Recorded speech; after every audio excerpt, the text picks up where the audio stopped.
Bunu yadda saxlayın əziz qardaşlarım və bacılarım ki, insan üçün ən mühüm imtihan, bir daha deyirəm, özündən üstün insanın fəzilətini qəbul eləməkdir. Vilayətin mənası budur. Bəşəriyyət bu imtihandan çıxa bilmir insanların çoxsu. Nə mane olur təkəbbür? İbadətlərin içində ən əsası hansı ibadətdir? Namazdır. Namaz dinin sütunudur, hədislərdə var. Namazın əsasını nə təşkil edir? Təkbir təşkil edir. Təkbir. Allahu Ekber.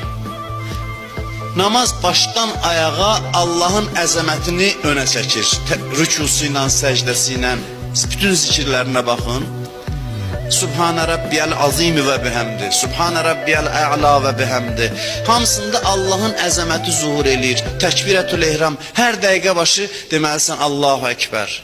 Mehvər zikirdir. Əsas zikri namazın təkbirdir. Niyə görə? Niyə görə belədir? Çünki sən hətta